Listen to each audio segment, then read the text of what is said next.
En manchette ce soir, près de 200 millions investis dans les routes de la région. Plus d'une dizaine de municipalités pourront en profiter. On fait de plus en plus d'efforts pour maintenir les actifs, améliorer la sécurité. La fermeture de l'unité en santé mentale d'Amos dénoncée par le milieu communautaire. Et l'UQAT frôle le 4 millions de dollars de déficit.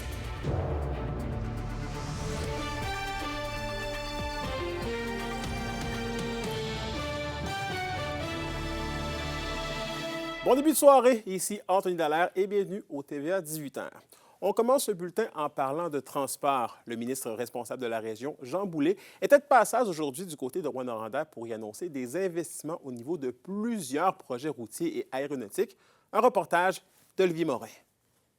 194 millions de dollars. C'est le montant qu'accorde Québec pour plusieurs dizaines de projets dans le réseau du transport routier et aéroportuaire. On fait de plus en plus d'efforts pour maintenir les actifs, améliorer la sécurité de nos concitoyens et concitoyennes dans la région de l'Abitibi-Témiscamingue. Évidemment, ça permet d'assurer une certaine vitalité socio-économique. Il y a des retombées, il y a des emplois qui sont créés. De ce lot, on compte notamment le pavage de voies de contournement et carrefours giratoires de diverses artères de Val-d'Or, la réfection de 12 km de la route 112 à Sainte-Terre, ainsi que la reconstruction d'un ponceau à Sainte-Germaine-Boulay en Abitibi-Ouest. En ce qui a trait à la sécurisation de la route 117, le ministère continue d'identifier les secteurs problématiques. Prenons le cas, par exemple, de Dubuisson. Il y a une école, il y a un dépanneur, il y a une station-service. Vous avez aussi Rivière-Eva. C'est des endroits où les gens doivent passer à travers une route rapide. Donc, c'est tous ces éléments-là qui sont encore sous travail de cette organisation, de ce travail d'équipe-là. Si vous avez eu la chance de prendre la 117 dernièrement, entre particulièrement le secteur Dubuisson à Malartic, c'est rendu une piste très problématique.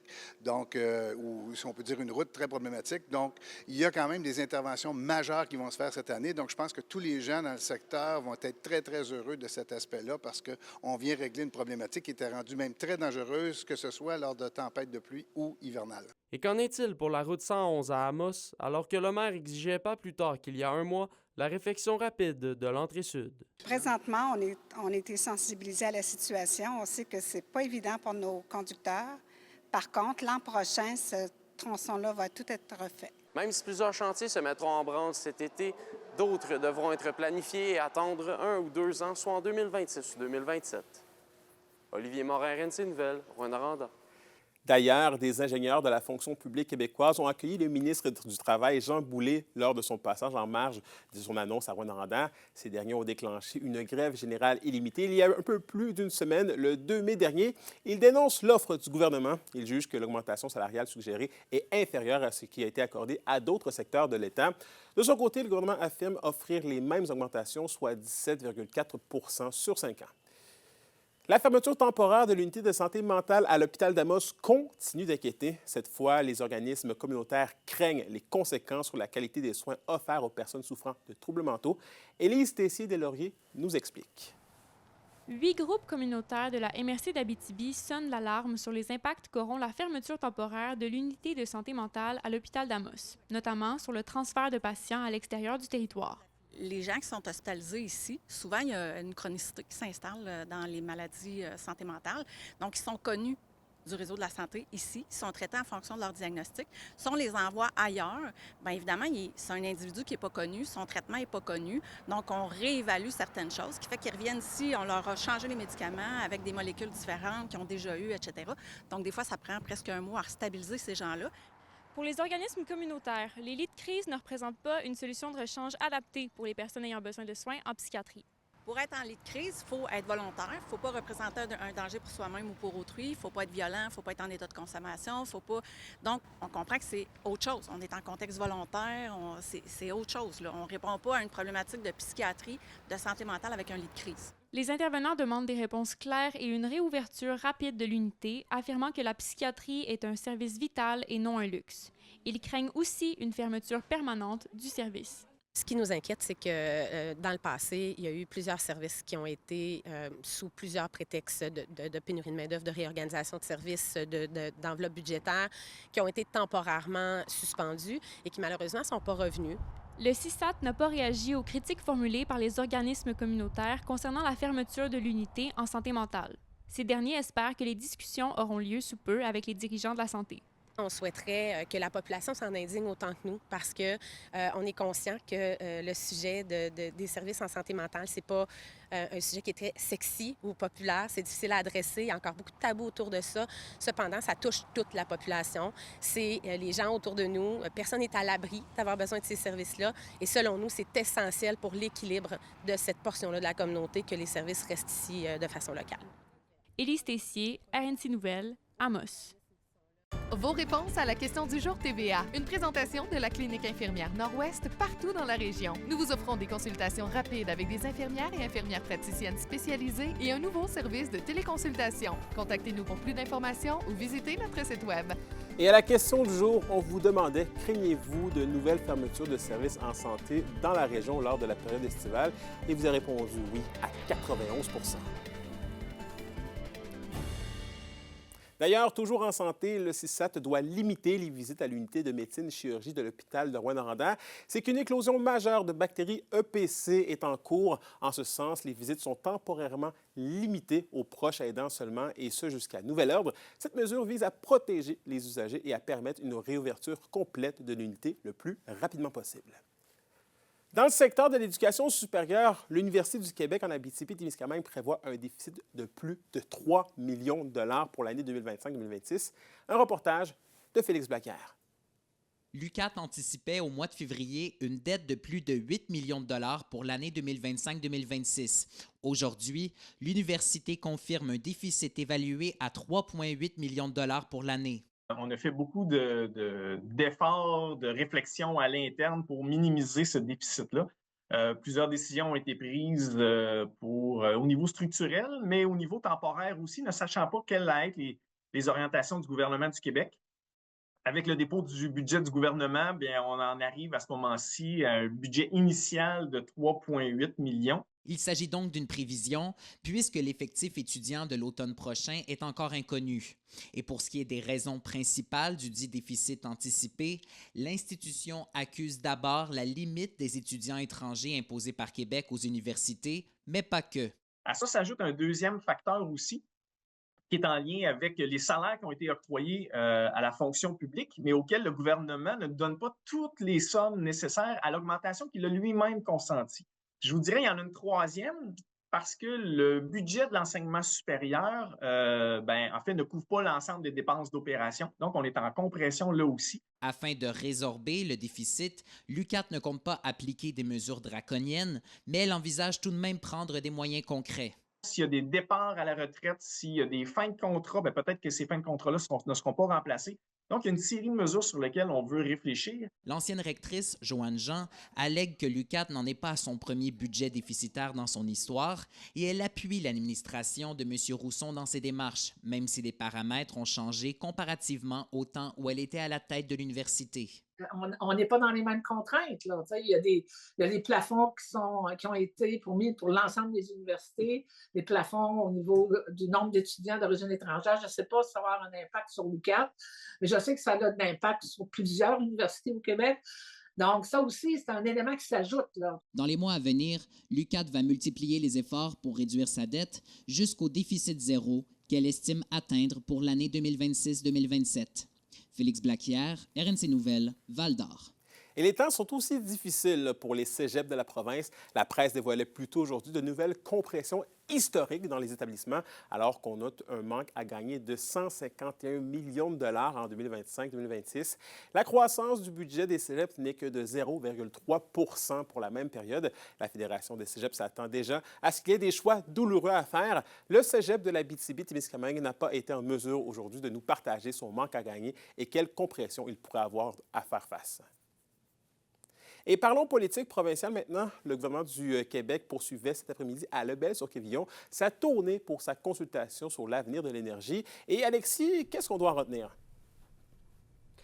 Grosso modo, le but de ces différentes rencontres dans les différentes régions du Québec avec les acteurs des milieux régionaux, c'est d'aller recueillir les différentes visions et points de vue dans le but d'innover. C'est une initiative élaborée dans le cadre du projet de loi 69, qui, pour ceux qui ne le connaissent pas, c'est un projet de loi pour moderniser les options quant aux gestions des ressources énergétiques par le gouvernement.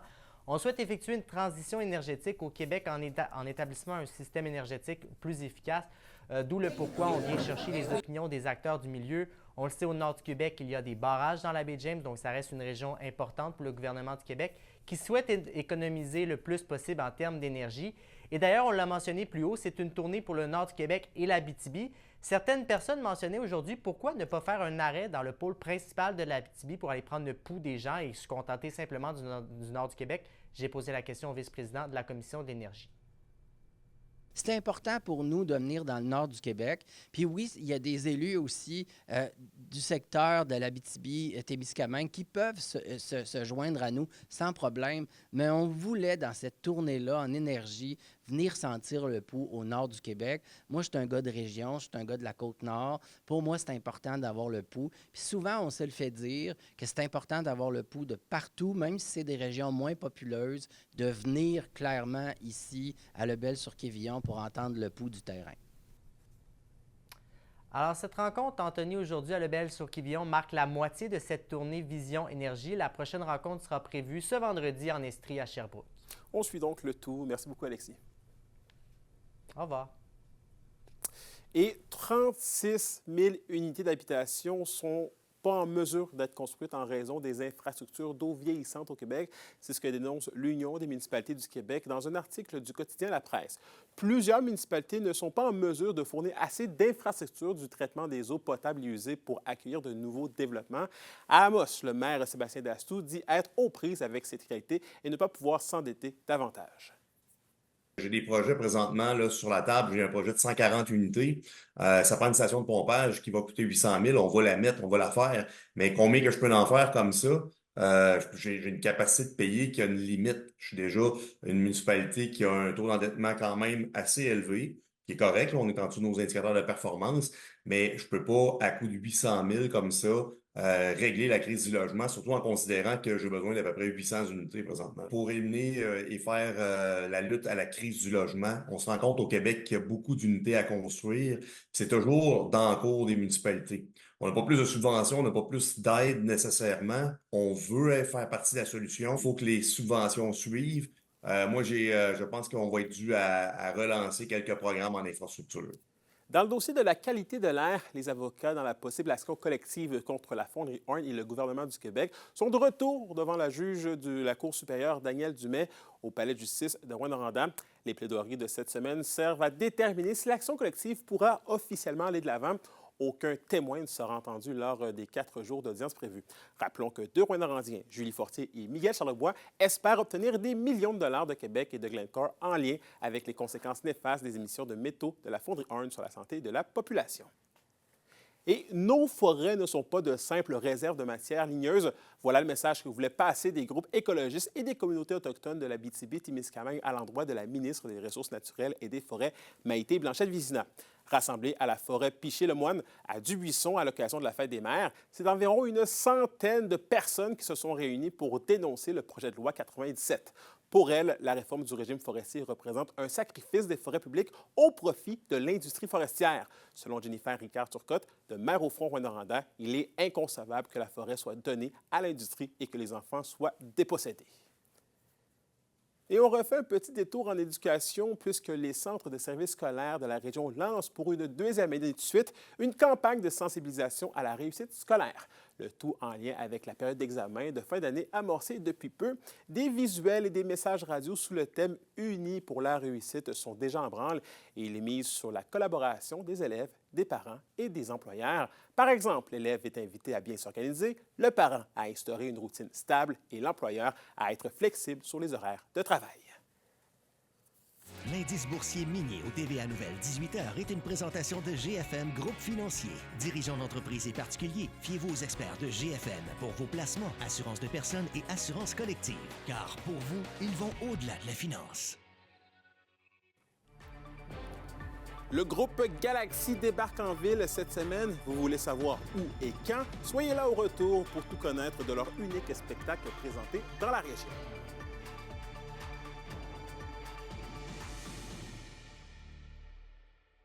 Les SADC de l'Abitibi-Témiscamingue et du nord du Québec vous présentent la bonne nouvelle économique TVA. C'est au sein de l'étude qu'il a fondée à Baie-Arnaud-Témiscamingue que Guillaume Carrier exercera sa pratique d'arpenteur géomètre. Expert de la mesure et du droit foncier, ce professionnel en géomatique propose des services d'arpentage et un accompagnement personnalisé, que ce soit pour des besoins de délimitation ou pour la préparation de certificats de localisation.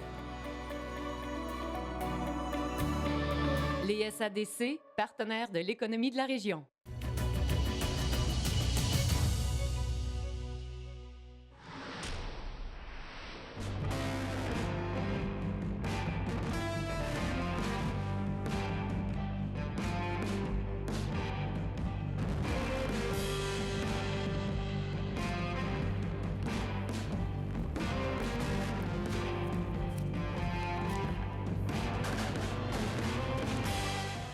Oh, ça promet de brasser tout ça. Justine, le groupe Galaxy est en spectacle au Petit Théâtre du Vieux-Noranda ce mercredi à 20h. Exactement, Anthony. Galaxy, c'est un groupe de garage rock canadien originaire de Montréal. Ils sont venus plusieurs fois en Abitibi-Témiscamingue, surtout lors du FME. Et il reste des billets pour le spectacle de mercredi et ils sont disponibles sur le site du Petit Théâtre du Vieux-Noranda. Galaxy, c'est une machine à party à la fois rodée et exaltée, autant sur disque que sur la scène. C'est vraiment un spectacle que vous ne voulez pas manquer et le groupe est très excité de venir faire son petit tour en région. Ben, je pense que on peut s'attendre à beaucoup de plaisir. On est content. Ça fait 1 mois et demi à peu près qu'on n'a pas joué, fait qu'on est content de repartir sur la route puis d'aller à Rouyn. C'est vraiment spécial pour nous. Là, c'est comme notre deuxième maison. Ça fait vraiment longtemps qu'on a des liens avec plein de monde de Rouyn, tout ça. Fait que d'aller jouer hors FME aussi, ça fait changement, ça fait du bien. Fait que non, je pense que ça va être une belle veillée. Je pense qu'il faut danser puis avoir du plaisir puis essayer d'oublier nos tracas de tous les jours. Les membres du groupe viennent présenter leur 6e album intitulé « À demain, peut-être », qui est sorti en février 2024. Et lorsqu'ils ont sorti cet album-là, c'était une surprise pour tout le monde. Ils n'ont pas fait la publicité du tout. Du jour au lendemain, l'album était disponible. Alors, ça prouve à quel point Galaxy est imprévisible. Et ça veut dire qu'ils vont donner tout un show ce mercredi au Petit Théâtre. Voici ce que cet album raconte. Bien, un peu de tout. C'est un peu l'essence Galaxy qui a toujours été là, mais pendant l'année d'enregistrement, il est arrivé beaucoup de choses dans nos vies et dans le monde aussi. Fait qu'il y avait tout le temps un petit... pendant la création de l'album, il y avait tout le temps une petite ambiance de fin du monde là, avec les feux à Chibougamau, tout ça. J'ai beaucoup enregistré à mon chalet, puis il y avait de la fumée tout le temps. Il est arrivé plein d'affaires pendant l'enregistrement. Fait que c'est un genre de constat de peut-être fin du monde, mais avec un sourire en coin, en fait. Et je termine en vous mentionnant que l'exposition Sphérographia est présentée à Val-d'Or jusqu'au 1er juin prochain. L'exposition Sphérographia, pardon, je vais l'avoir, c'est quand même un gros mot, mais c'est vraiment une exposition à ne pas manquer. Elle propose une exploration scientifique, mais aussi artistique des représentations planétaires qu'on retrouve sur le web, sur Google Earth, par exemple. Elle invite à retracer l'histoire des globes virtuels et à la déconstruire. Sphérographia est un projet qui relie la science et l'art, financé par l'Agence nationale de recherche, qui réunit des chercheurs, des groupes artistiques, mais aussi des musées partenaires de l'exposition. L'exposition est seulement présentée à 3 endroits dans le monde. Elle a fait son tour en Guyane et elle est présentement à Val-d'Or et ensuite, elle ira être présentée à Bordeaux. Alors, c'est vraiment une exclusivité, presque seulement 3 endroits dans le monde. C'est beau d'avoir ça à Val-d'Or. C'est à ne pas manquer au Centre Vauart jusqu'au 1er juin prochain et en plus, c'est gratuit. Après 2 saisons avec les Huskies de Rouyn-Noranda, Antonin Véro plie bagage et quitte pour les États-Unis. Soyez avec nous au retour. On vous en dit davantage sur les nouveaux défis du Rouyn-Norandais d'adoption.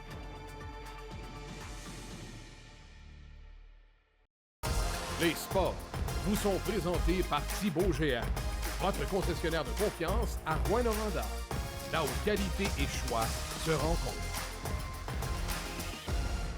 Au sport, le meilleur pointeur des Huskies quitte pour poursuivre sa carrière du côté sud de la frontière. Antonin Véro s'est engagé avec les Quinnipiac Men's Ice Hockey aux États-Unis. Cette nouvelle équipe de la National Collegiate Athletic Association sera donc le point de départ du petit attaquant qui ira faire des études universitaires. Rappelons qu'à titre de joueur de 20 ans, oui, Antonin Véro en était à sa dernière saison d'éligibilité dans la LHJMQ. Ce dernier a trouvé le fond du filet à 37 reprises et a obtenu 48 mentions d'aide pour un total de 85 points lors de la dernière saison régulière. Pour une nouvelle importante à nous communiquer, contactez-nous, nouvelles au pluriel @rncmedia.ca, par téléphone au 1-866-463-4636 et notre site web tvaabitibi.ca.